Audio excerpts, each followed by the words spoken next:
মরুর বুকে বাংলাদেশিদের হাত ধরে তৈরি হচ্ছে বিশ্বমানের সুগন্ধি। আরব আমিরাতে বাংলাদেশি উদ্যোক্তারা নিজের কারখানায় তৈরি করছেন নামি দামি ব্র্যান্ডের এই পণ্য।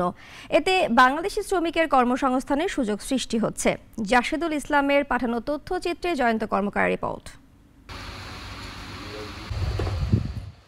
শারজার একটি কারখানায় নিজ হাতে আগর কাঠের সুগন্ধি তৈরি করছেন বাংলাদেশি প্রবাসীরা।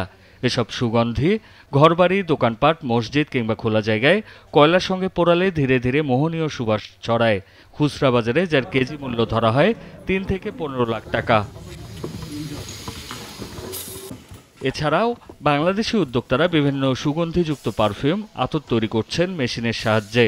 মিশ্রণ, বোতলজাত ও প্যাকেজিং সব ধরনের কাজই চলে কারখানায়। এগুলা হচ্ছে ইন্দোনেশিয়ান উড, এগুলা ফিলিপাইন থেকেও আসে, শ্রীলঙ্কান থেকেও আসে, ইন্ডিয়ান থেকেও আসে। বাহরাইন, কাতার, ওমান ওই জায়গাতে আমরা পাঠাই। পরে আফ্রিকার যে দেশগুলো আছে ওইগুলোতে আমাদের এই সামান মালগুলো যায়। এটা যত রকমের কেমিক্যাল আছে, ইনগ্রেডিয়েন্ট গুলো আছে, ওগুলো আমরা সিলেক্ট করার পরে অটোমেটিক্যালি এগুলা fragrance, DM water and alcohol এগুলো মিক্সিং করা হয়। বক্স, স্টিকার সবগুলো একসাথে করে ফাইনালি কার্টনের মাধ্যমে এক্সপোর্টের জন্য রেডি করা হয়।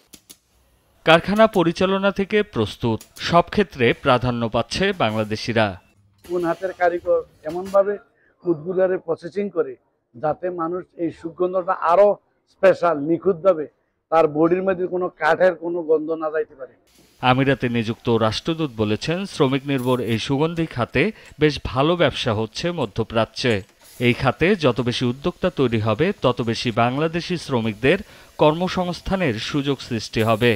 পারফিউম সেক্টরে অত্যন্ত ভালো ব্যবসা হচ্ছে এবং এই সেক্টরটি বলতে গেলে যে দুবাইতে বিশেষ করে এবং শারজাতে আমাদের বাংলাদেশি যারা ব্যবসায়ী তারাই কিন্তু অনেকটা দখল করে আছে। এই খাতে উৎপাদন ও বাজারজাতকরণের সঙ্গে জড়িয়ে আছে লাখো প্রবাসীর জীবন জীবিকা। জয়ন্ত কর্মকার, নাগরিক। ওয়ালটন এয়ার কন্ডিশনার এক্সচেঞ্জ অফারে স্প্লিট এসিতে 23,000 টাকা পর্যন্ত নিশ্চিত ছাড়।